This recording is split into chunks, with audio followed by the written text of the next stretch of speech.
Le Grand Soir Sud Radio, 18h-20h. Philippe David, prenez la parole. Et comme tous les jeudis dans Prenez la parole, on parle de questions internationales. Et on va parler ce soir de la chute de Raqqa, puisque c'est l'actualité, c'est ce qui a fait l'actualité cette semaine. Mais surtout des conséquences de cette chute de Raqqa. Raqqa qui était donc la capitale, un mot qu'on emploie bien sûr entre très gros guillemets, la capitale de Daesh, de l'État islamique. Avec nous pour en parler ce soir, Émilie Blacher, reporter à Paris Match, auteur d'une fleur sur les cadavres, sur les traces des chasseurs de bourreaux. C'est sorti aux éditions Plomb. Bonsoir. Bonsoir. Philippe Michel Kleisbauer, c'est bon, je n'écorche pas votre nom, c'est bon, voilà. Député Modem, La République En Marche du Var, et Pierre Barbancé, grand reporter à l'Humanité.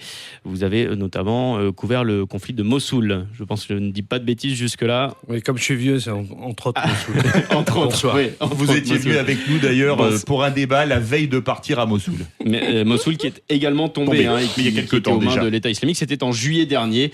Mossoul qui était en Irak, donc aussi aux mains de l'État islamique, Philippe. On va commencer avec vous, Pierre Barbancet. Vous permettez, comme vous êtes allé pas mal de fois là-bas en tant que grand reporter, je rappelle pour le journal L'Humanité, est-ce que pour vous, la chute de Raqqa, ça signifie la fin de Daesh, la fin de l'État islamique en Irak et au Levant? Alors, je vais répondre, je ne vais pas être évasif. Je ne sais pas si ça signifie la fin proprement dite de l'État islamique ou de l'organisation dite de l'État islamique. Ça signifie en tout cas, en termes géographiques, évidemment, vu la perte de territoire, la mainmise sur une grande partie des territoires en Syrie et en Irak de cette organisation. Mais ça nécessiterait de revenir évidemment sur le fait que, avec la différence avec Al-Qaïda, cette organisation dirigée par al-Baghdadi a décidé de prendre la main sur les territoires et de les diriger comme un État.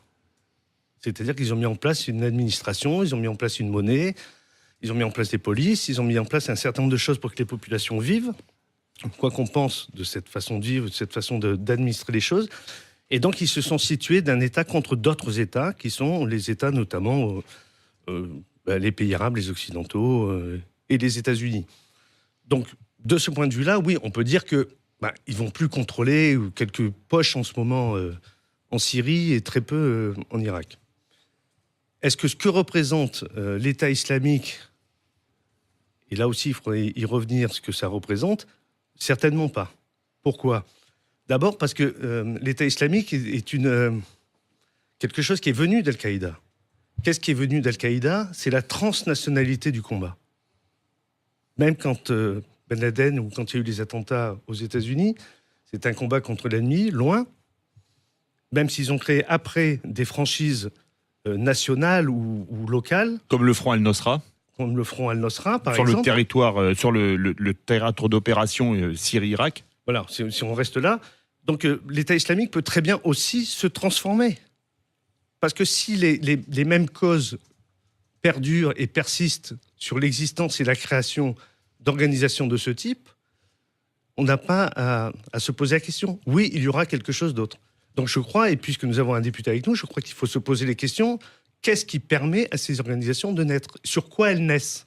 On va outrepasser les codes de la galanterie, puisque comme vous l'avez dit, on a un député avec nous et on va lui donner la parole. Allez-y. Philippe Michel Kleisbauer, vous êtes à la Commission de la Défense, à l'Assemblée parlementaire de l'OTAN également. Est-ce que pour vous, la chute de Raqqa, c'est la fin de l'État islamique en Irak et au Levant ? C'est d'abord une victoire militaire qui fait beaucoup de bien aux combattants. C'est un an de combat.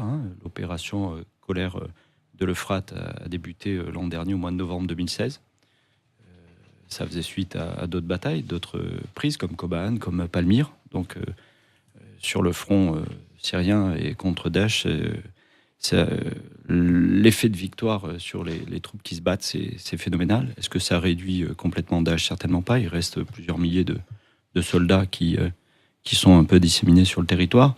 Ils se réfugient dans une vallée assez riche dans laquelle on est en train de les traquer. Mais la réalité, c'est que c'est une victoire qu'il faut prendre au jour le jour et analyser toutes les conséquences, toutes les causes aussi, comme le disait mon voisin, ça c'est sûr. Mais une belle victoire. Et pour vous, Émilie Blacher, vous êtes grand reporter à Paris Match, journaliste, auteur du livre Une fleur sur les cadavres, sur les traces des chasseurs de bourreaux, publié chez Plomb. Est-ce que pour vous, la chute de Raqqa, ça signifie la fin de Daesh? Moi, je pense que je vais avoir la même réponse que mes camarades. C'est-à-dire une réponse de Normand ou de Gascon? Enfin, de Normand ou de Gascon pour moi. Non, mais je n'ai pas eu de réponse de Normand, même si mon père est gascon. Exactement. En tout cas, si ça signifie la fin géographique de l'État islamique, parce qu'il me semble qu'ils ont perdu à peu près 90% de leur territoire depuis le début, je pense, dans tous les cas, que ça ne signifie pas forcément la fin du djihadisme. Ça, c'est mon opinion. Mais comme le disait mon camarade, il est vrai qu'ils ont créé toute une administration. Et moi qui me suis penchée aujourd'hui sur les crimes de guerre commis par tous les camps en Syrie, mais notamment par l'État islamique. Mais aussi par celui de Bachar el-Assad, vous avez suivi ça Oui, tous les de camps. très près. Donc, les rebelles, Bachar el-Assad, les Kurdes, les frappes occidentales également, parce elles ont visé des civils, ce qui constitue un crime de guerre.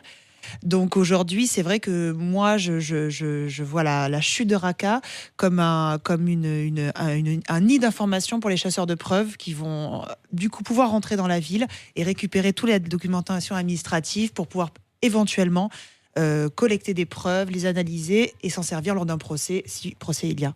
Comme tous les soirs dans Prenez la parole sur Sud Radio, on a un auditeur fil rouge. Bonsoir Frédéric. Bonsoir Philippe et merci de me prendre à l'antenne. Avec plaisir. Alors, est-ce que vous croyez... Bon, on vous écoute. J'allais vous poser la même question. Est-ce que vous pensez que c'est la fin de Daesh? Mais on vous écoute, allez-y. Je ne pense pas.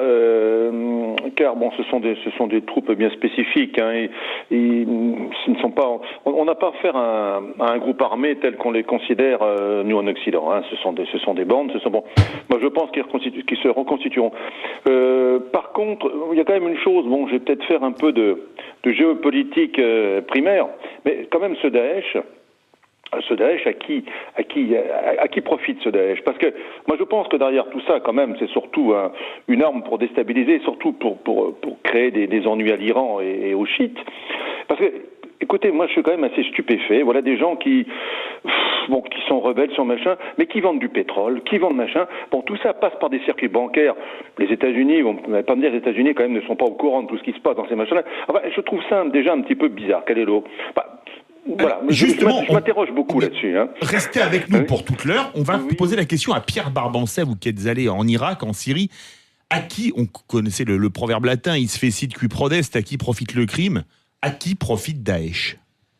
À qui profite Daesh? C'est une vraie question que pose Frédéric. C'est une véritable question, mais qui ne prend pas en compte le pourquoi Daesh existe, qui est né sur un terreau qui est celle des guerres qui sont menées au Moyen-Orient, qui a permis la continuation de ce qu'a fait Al-Qaïda sur cette transnationalité et qui a permis le fait que des milliers et des milliers de jeunes gens partent d'Europe et des États-Unis et d'autres continents pour venir combattre à cet endroit. Donc je ne le dirai pas comme ça parce que justement la spécificité de cette organisation dite de l'État islamique, mais qui a créé un embryon d'État, c'est justement de se positionner, non pas d'être un groupe simplement contre des États, ce qui était Al-Qaïda, mais de se positionner sur un même terrain que les autres États, en se considérant comme un État, et donc en mettant en place toutes les structures, donc y compris des structures armées, qui permettaient de les combattre. Donc à partir de là, dans la géopolitique, c'est la volonté d'essayer de s'insérer dans cette géopolitique-là, en surfant sur toute une histoire. Peut-être qu'on ne le sait pas assez, mais par exemple, même celui qui a remplacé Ben Laden, al-Dawahiri, il s'est appuyé il y a quelques années, y compris sur des déclarations de Malcolm X aux États-Unis. Parce que pourquoi ce retentissement en Europe ou aux États-Unis du discours et de ce que fait l'État islamique? Justement parce qu'à un moment donné, ça rencontre des frustrations, ça rencontre des réalités vécues, ça rencontre des mises à l'écart, ça rencontre des humiliations, qui à un moment donné rencontrent des histoires qui sont des histoires familiales, qui sont des histoires personnelles, mais qui sont aussi des histoires de peuple ou des histoires de communauté, et qu'à ce moment-là, le lien se fait, parce que dans nos communautés, rien n'a été fait pour que ces gens-là ne soient... C'est pas la question d'être intégrés, c'est pas la question d'être intégrés, c'est vivre réellement comme ils le doivent. Or, un certain nombre de populations ont été interpellées sur le fait que leurs parents ou leurs grands-parents ont vécu le colonialisme et quand ils sont venus ici, ils vivent un peu de la même manière, c'est-à-dire cette manière d'être mis à l'écart. Et donc, ça rencontre tout ça. Donc, je pense que c'est pire que des bandes armées ou quoi que ce soit.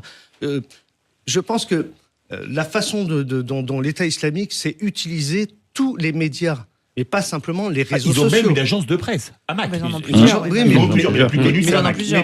Mais pas seulement ça. Je veux dire, ils savent utiliser ce que les jeunes générations regardent, y compris Facebook, Les réseaux sociaux, mais pas simplement les réseaux sociaux, y compris les séries américaines sur HBO, y compris les films américains. HBO, c'est une chaîne à péage américaine, pour les auditeurs. Oui, pardon.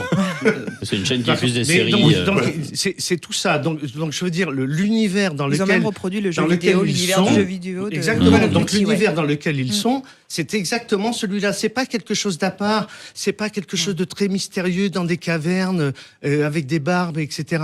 L'inverse, pardon, de tout ce qui s'est fait avec les djihadistes et les groupes islamistes auparavant, qui habillaient leur volonté politique avec du religieux. L'État islamique fait exactement l'inverse, c'est-à-dire qu'ils habillent leurs religieux sur du politique. C'est un phénomène idéologique en Émilie quelque Blacher. sorte. Oui. Non, allez-y. Oui. Enfin, je pense qu'en effet que voilà ce que disait Pierre Barbancet. exactement, c'est que, enfin, j'ai l'impression qu'à la différence d'Al-Qaïda, ils voulaient créer un nouvel ordre mondial musulman, si je me trompe pas, et qu'aujourd'hui, si ils ont perdu des terres géographiques, il leur reste quand même le phénomène idéologique qui, j'en suis sûre, séduit encore énormément de monde en France, à l'Occident, en Amérique, en Afrique, et que même si les troupes se diminuent sur le terrain, il n'empêche que leur influence va quand même rester et perdurer. Oui, mais face alors, à un justement, Occident qui, historiquement, a fait exactement la même chose. Ouais. Justement, Émilie Blacher, vous parliez tout à l'heure du nid de preuves que représentait Raqqa, puisqu'on parle quand même ce soir de la chute de cette capitale syrienne. Ouais. C'est voilà, rien que ça, c'est deux termes, capitale administrative, pour un groupe comme terroriste dans son essence, comme l'État islamique.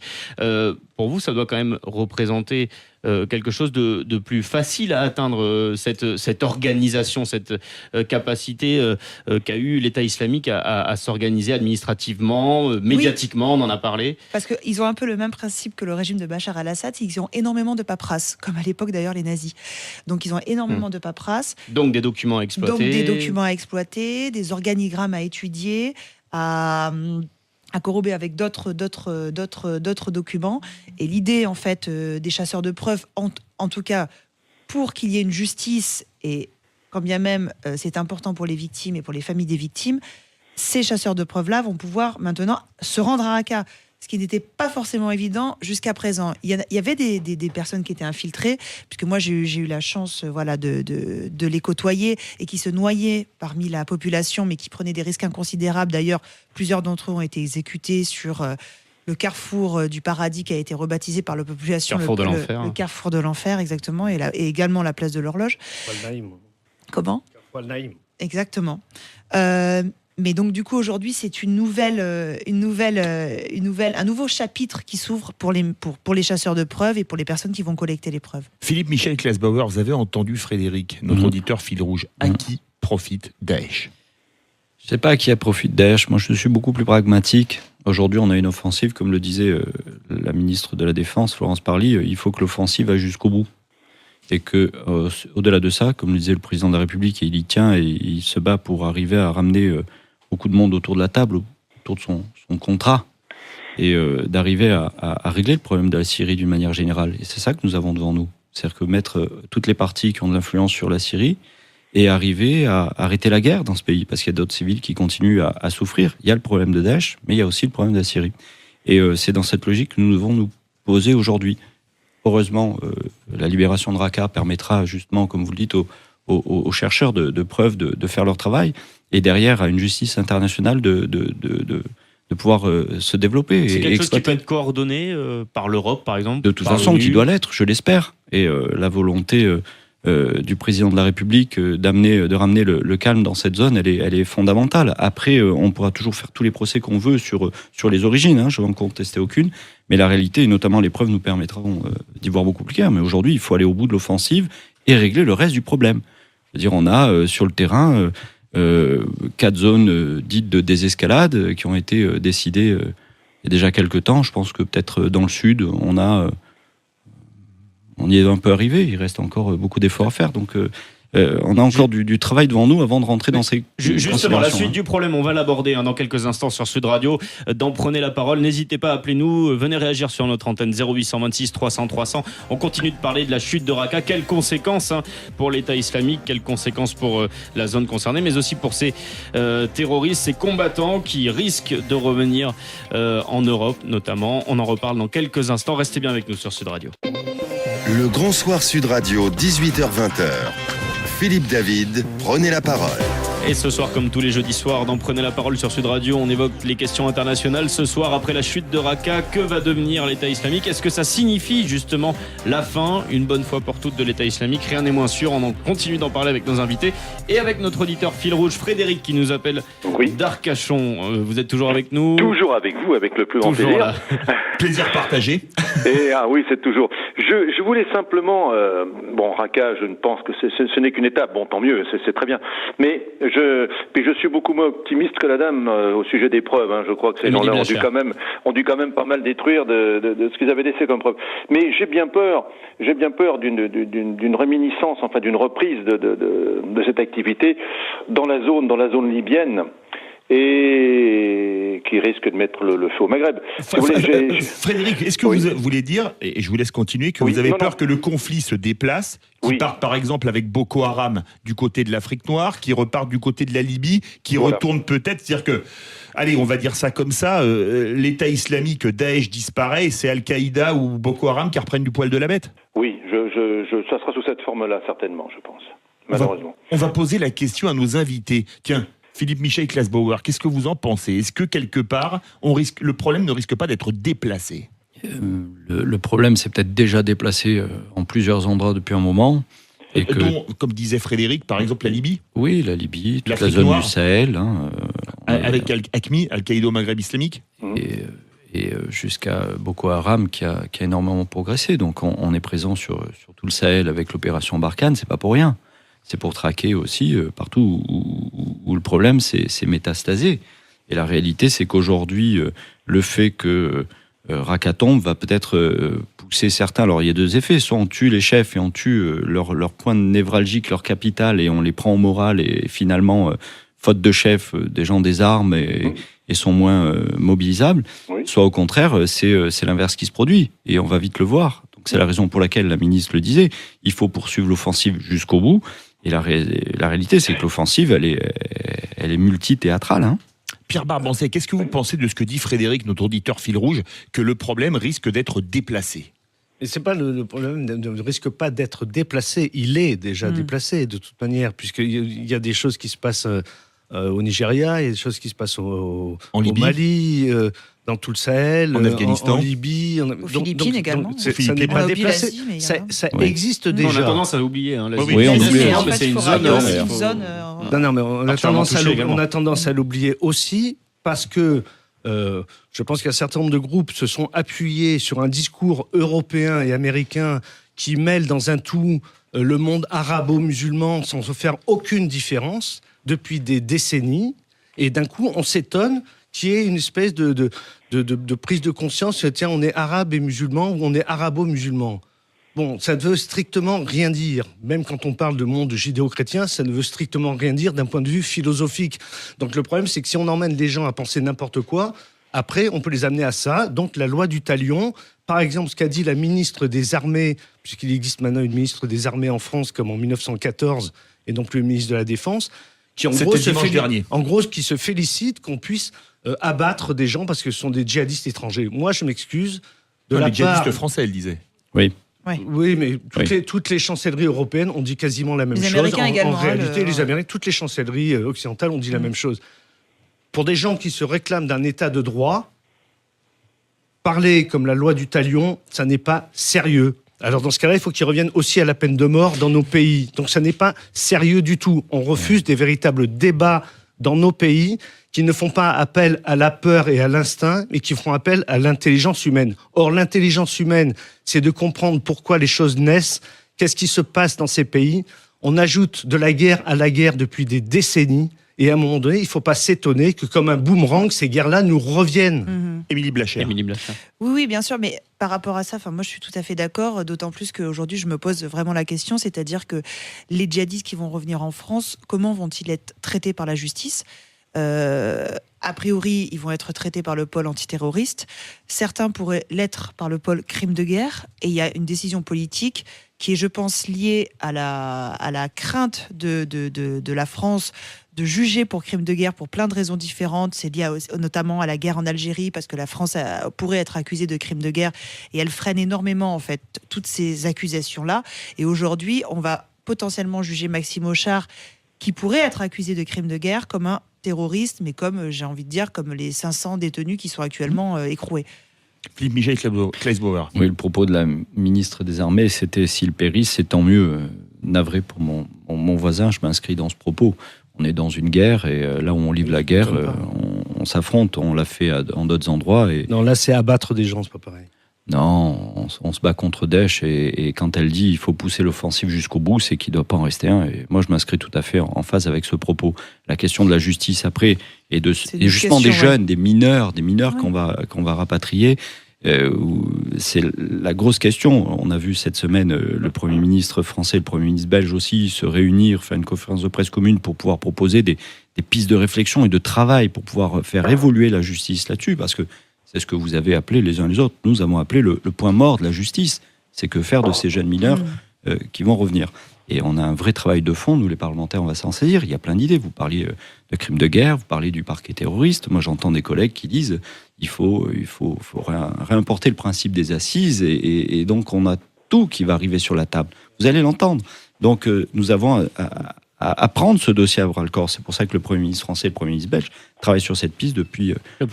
Le problème des mineurs, dont parle Philippe Michel Kleisbauer, c'est quasiment 3000 environ, enfin c'est le dernier comptage estimé, c'est une estimation, 3000 enfants soldats laissés par Daesh sur place, quand même. Donc c'est effectivement pas anodin. C'est pas rien. Et les femmes aussi. Oui. Je sais pas, vous dites enfants soldats, c'est aussi des enfants des familles. Vous dites 3000 enfants soldats. Non, évidemment, si on fait appel juste à l'instinct, si on fait appel juste au tripes, tout le monde va partager ce que vous venez de dire. Vous voyez tout le monde va partager ce que vous venez de dire. Mais de la part d'un responsable politique, monsieur. Oui. Mais je l'assume. Je trouve ça profondément scandaleux, ce que vous venez de dire. Oui, mais alors profondément scandaleux. Je vais vous dire autre chose. Parce que si vous voulez des crimes de guerre, monsieur, on peut en parler.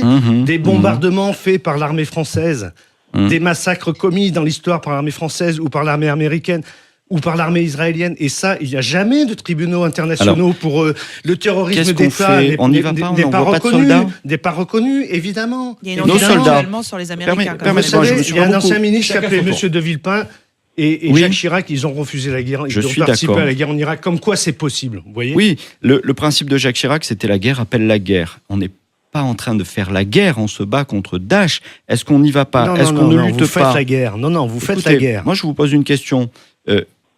Nos soldats, ils sont formés pour porter la mort sur ordre.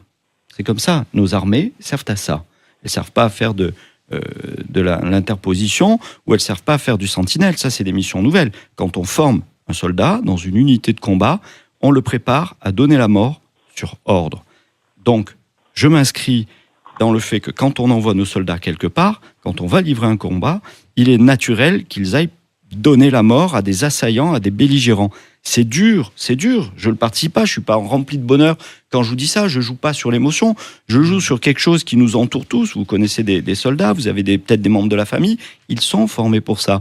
Aujourd'hui, on a une menace, est-ce qu'on ne va pas se battre ? Est-ce qu'on laisse la menace arriver ? Non, nous sommes obligés, nous avons une population faite de gens bien portants, mais de vieillards, de nouveau-nés qui veulent être protégés. Et nous essayons sur notre sol, comme sur les théâtres où se déploient nos belligérants, d'apporter une riposte. Mais c'est vrai qu'on a l'habitude d'entendre parler d'armées de défense, c'est ce que disait Pierre. Mais c'est pas de la défense. Dans toute l'histoire de la France, on envoyait les armées sur les terrains d'opération. L'armée, on s'interpose, on a envoyé des casques bleus, mais quand on envoie des gars, prenons le Centrafrique, derrière une opération d'interposition entre deux cultures qui s'affrontent, mais d'une manière meurtrière. De la même manière que quand nos soldats étaient rentrés à Mans, ils découvraient des villages avec des femmes et des enfants découpés à la machette. Et à un moment donné, en s'interposant, ils peuvent pas seulement s'interposer en disant stop, on est là, vous arrêtez. Ils sont eux-mêmes agressés, ils ripostent et ils sont dans une démarche offensive. Des résultats au Mali, intervention. Non, mais, intervention on au ne Mali, peut pas ça fait intervenir dire une sans nouvelle tuer. base militaire française en Afrique. Voilà ce que ça signifie. En Centrafrique, bonjour le résultat. Il n'y a rien qui se passe. Non, mais Il y a rien si qui nous se passe. n'avions pas intervenu, Et si on n'étions se pas posait la intervenus en question Centrafrique, c'était des résultats des politiques coloniales La menées. Centrafrique, c'est Enfin. encore un autre débat. On Non, mais pourra en c'était. reparler. Si nous n'étions pas Mais- intervenus, mais c'était un c'est massacre la comme même le chose Rwanda. au Moyen-Orient. Il y a un point que vous avez soulevé. Je vais poser la question à Frédéric. Est-ce que vous croyez pas finalement que on se posait la question, vous avez posé la question à qui profite Daesh. Est-ce que finalement Daesh, c'est pas l'enfant, je dirais pas adultérin, mais l'enfant illégitime ou plutôt même légitime de la guerre en Irak en 2003 ? Oui, moi je pense. Je pense de toute façon cette opération d'Irak, ça a été quelque chose de lamentable. Alors les intérêts c'est toujours derrière. Bon, ce qu'il y a, c'était l'histoire Saddam Hussein, c'était quelque chose de lamentable. On a encore déstabilisé, comme on a déstabilisé la Libye après, parce que ça n'avait pas lieu d'être. Et je pense que ce pays était tenu. C'est tous ces régimes. On a beau toujours critiquer, Saddam Hussein, tout ça, mais ce sont des pays, s'ils ne sont pas quand même tenus par une poigne, ça ne peut pas marcher. Il y avait plus d'équilibre sous Saddam Hussein, malheureusement, il faut quand même le dire. Alors on a été déstabilisé ce pays, donc automatiquement, on ne fait que créer le bazar. On a toujours eu une politique... Mais ça n'a pas été le cas, excusez-moi, qu'en Irak, ça a été le cas en Libye, par exemple, avec l'intervention franco-britannique de 2011, par exemple. Oui, ça, écoutez, moi j'ai plus de mots pour ça, parce que je me demande même comment se livrer, si ce n'est vraiment pour excusez-moi, de bas intérêt, mais aller déstabiliser ce pays alors qu'on recevait Kadhafi quelques années avant à l'Élysée en grande pompe. Qui pouvait même planter sa tombe dans un... Sa tente, pardon. Excusez-moi, c'était un lapsus non révélateur dans ma bouche. La tombe, c'est c'était bien ça. Donc la tombe arrive à point nommé Philippe David. Vous allez pouvoir boire un coup et vous reposer un petit peu parce que je sens que la journée a été longue. On continue de parler des questions internationales dans Prenez la parole comme tous les jeudis. Philippe David va se remettre dans quelques instants, bien sûr. Et on continue de parler de Raqqa. Est-ce que la chute de Raqqa signifie également la chute de l'État islamique ? On va parler aussi du retour des terroristes sur le sol français. Qu'est-ce que ça laisse envisager ? Quelle solution face au rapatriement, pas au rapatriement, mais au retour de ces soldats du califat sur le territoire français ? On en parle dans quelques instants sur Sud Radio. Le Grand Soir Sud Radio, 18h-20h. Philippe David, prenez la parole. Et le débat continue d'en Prenez la parole, où on continue de parler des questions internationales et on évoque la chute de Raqqa. Est-ce que c'est synonyme de chute également pour l'État islamique, Philippe David ? On va prendre un appel au standard de Sud Radio, au 0826 300. On a René qui nous appelle de Vabre. Bonsoir René. Bonsoir René. Oui, bonsoir monsieur, bonsoir messieurs, bonsoir. Philippe David et puis... Et messieurs, dames, parce Et qu'on a mis bonsoir, de la madame. chair avec nous. dont je ne me souviens pas du nom. Par contre, je veux m'adresser tout particulièrement à ce monsieur qui a dit tout à Pierre l'heure Barbancé. que... Pierre Barbancé de l'Humanité. On va lui Pierre dire Barbancé, ce qu'il veut allez-y, dire. on vous écoute, René. Ouais. Allez-y. Donc il faut pas se venger bêtement, quoi. Il faut pas tuer des gens, etc., etc. C'est bien beau tout ça. C'est vrai que c'est une belle mentalité. Mais enfin, eux n'ont pas cette mentalité-là, les gens de Daesh. Et ma question, elle est toute bête. Monsieur, vous connaissez le vieux proverbe aux grands mots, les grands remèdes. D'accord ? Je vous écoute. Alors, les grands mots ont été dits et redits. Maintenant, il faudrait passer aux grands remèdes. Est-ce que vous en avez un à proposer ? Ah bah justement, on va poser la question à Pierre Barbancet. Qu'est-ce que vous avez comme solution pour René de Vabre ? Qui Monsieur, pose une vraie question que Monsieur, beaucoup de gens se je vous posent. remercie beaucoup pour la question qui est réelle parce que, en général, malheureusement dans les médias, et donc merci Sud Radio, on pose des questions qui sont juste 1 heure avant ou 2 ans avant. Or, et vous savez très bien que dans le mouvement du monde et dans l'histoire du monde, les problématiques et les mots ne peuvent pas simplement se regarder sur 2 ans, 5 ans ou 10 ans auparavant. Parfois, c'est des siècles. Donc, évidemment, d'un point de vue individuel et d'un point de vue humain, c'est très compliqué et très difficile. Je suis contre la peine de mort. Évidemment, si quelqu'un tue mon fils, je vais dire je vais tuer celui qui a fait ça. Un État ne peut pas se comporter de cette manière-là. La géopolitique et le mouvement du monde ne peut pas être celui-là. C'est pour ça que les sociétés existent et c'est pour ça que les sociétés sont dressées de cette manière. Pierre Barbancet, je vous coupe, mais regardez dans le fameux livre de Davet et l'homme sur Hollande qui a fait le buzz il y a quelques mois. Hollande reconnaissait ouvertement avoir organisé il était chef de l'État à l'époque, au moins 4 opérations homo. C'est-à-dire opérations de liquidation. Ouais. Je m'appelle pas François Hollande. Non, mais ça, je l'avais remarqué. On a remarqué qu'il pensait pas comme une. Donc je réponds à votre auditeur. Donc je réponds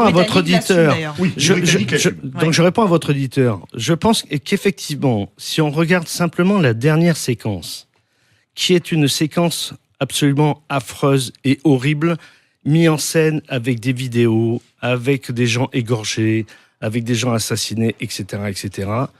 Si je ne regarde que cette séquence-là, je vous dirais, peut-être, monsieur, vous avez raison, en tout cas d'un point de vue individuel. Sauf que la séquence n'est pas celle-là. La séquence est beaucoup plus grave et beaucoup plus importante. Puisque nous avons un député avec nous, puisque nous vendons des armes partout, puisque les bombardements ont lieu, puisque les guerres coloniales ont eu lieu, puisque ces populations aujourd'hui sont toujours sous un joug néocolonial. Je ne nie pas ce que font ces groupes et je les dénonce. Soyons bien d'accord.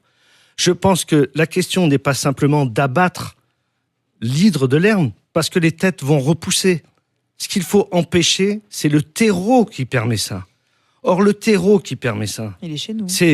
il est chez nous, mais il est aussi là-bas. C'est-à-dire de permettre à l'ensemble des populations d'avoir un véritable développement et de profiter tous ensemble des richesses et ne pas s'appuyer sur des questions religieuses qui sont des faussetés. Alors justement, juste avant de retourner au standard de Sud Radio 0826 300 300, Émilie Blachère, vous le disiez à l'instant, le terreau, il est chez nous. Comment est-ce qu'on s'en occupe ? Il est en partie chez nous, parce que je voudrais pas qu'on nie aussi que sur notre territoire, évidemment, il y a un terreau qui est propice à ces idées-là, il y a cette idéologie-là. Ça va passer. Je vais y arriver. Mais encore une fois, et d'ailleurs, je trouve que la question se pose, mais peut-être qu'on pourra y revenir un petit peu plus tard, mais la question se pose notamment avec ce qu'on a appelé les volontaires contrariés, c'est-à-dire ceux qui ont essayé de partir, qui ne sont pas partis, qui sont aussi aujourd'hui écroués et qui, depuis les centres de détention, essayent de préparer des attaques terroristes.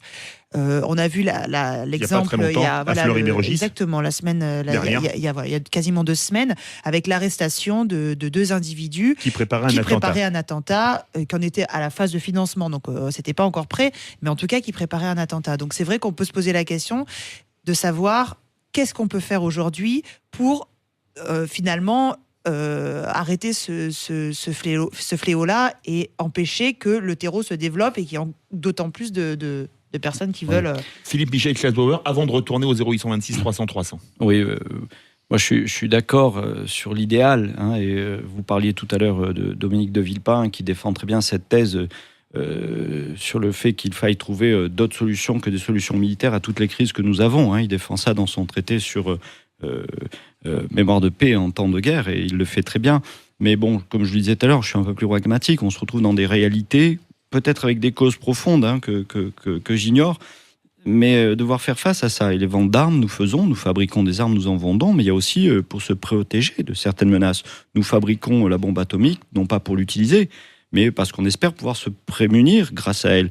Nous avons d'autres lignes de fracture qui partent justement du Moyen-Orient et qui montent sur l'Europe. Le fait que les Américains s'appuient sur les Kurdes, crée, et avec la poussée de Erdogan, un désamour, évidemment, et un risque qui se qualifie maintenant en Turquie, qui fait que les Américains se retournent vers les Roumains pour installer des missiles vis-à-vis des Russes, les Russes qui maintiennent leur pression tout autour de la mer Noire et encore un peu plus en Europe. Je veux dire, il y a une réelle zone de fracture, un grand rift qui se fait sur cette partition de l'Europe et sur lequel il nous appartient de nous prémunir. Heureusement que la France est présente. On va retourner au standard de Sud Radio 0826 300 300. Patrick nous appelle de Toulouse. Patrick, je vous demanderai d'être assez bref pour que nos invités puissent vous répondre. On vous écoute. Bonsoir Patrick. Oui. Bonjour Monsieur David, bonjour vos invités. Donc je voulais créer un parallèle entre le nazisme et Daesh et comment le nazisme s'est éteint et comment de temps en temps il y a des résurgences aussi, des poches de résurgence. Je pense qu'on peut faire la comparaison. Mais je voulais dire aussi que le phénomène Daesh, la racine du mal, c'est la rancœur. Et la rancœur, quand elle grossit, crée la cruauté. Et je pense que tant qu'on n'aura pas résolu ce problème-là, si on crée de la rancœur, il y aura toujours ce problème-là qui reviendra régulièrement. Merci beaucoup Patrick de Toulouse. Remarque très intéressante. Je ne sais pas qui veut commencer. Le parallèle avec le nazisme, il n'est pas Daesh usurpé. va disparaître, mais il y aura des nostalgiques en fait. C'est ce que nous dit. Le nazisme est né sur la rancœur du traité de Versailles, le diktat comme disaient les Allemands, et Daesh est né sur les rancœurs des guerres qu'on a menées en Irak, etc. Michel Claes-Bauer. Regardez, de toute façon, ça rejoint aussi l'idée des causes profondes que vous défendiez. Je veux dire, on le voit sur le procès Mera, on le voit à la famille. Je veux dire, on a Daesh aujourd'hui, c'était pas Daesh, c'était AQMI, ça aurait été Al-Qaïda, ça aurait été Boko Haram, c'est pareil. Donc la réalité, c'est qu'on a un terreau, comme vous disiez, avec tort et raison, j'en sais rien, mais la raison, ça existe. Donc aujourd'hui, ça se focalise sur Daesh. Demain, on en est à la 3e génération du djihad. Demain, il y aura une 4e génération, évidemment. Et pour vous, Émilie Blacher, ce parallèle avec le nazisme, il est vraiment audible sur les rancœurs qui ont créé Daesh, comme le nazisme s'est créé sur les rancœurs du traité de Versailles, par exemple.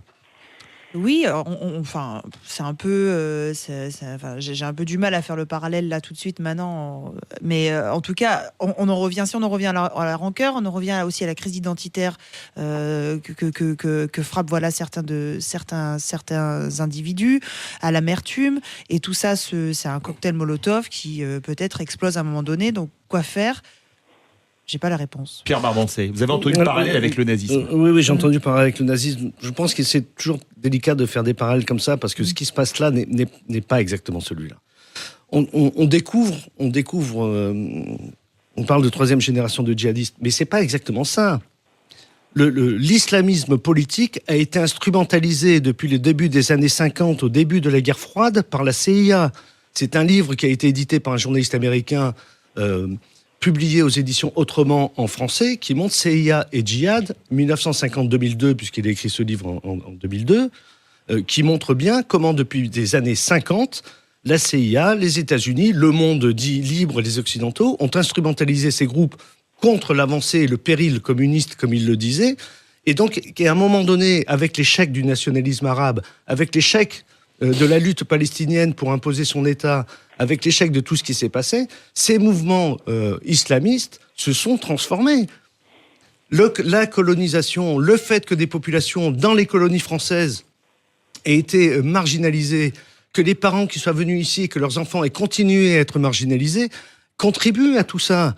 Mais continuons à ne pas nous poser les véritables questions. Pourquoi au début des années 80, il y a une marche des beurs en France pour réclamer des droits, pour réclamer l'égalité entre tous, où il n'y a aucun problème de religion à l'intérieur. Et leurs droits, rien n'a été répondu en réalité. Et donc, à partir de ça, ça a été le terreau pour faire entrer.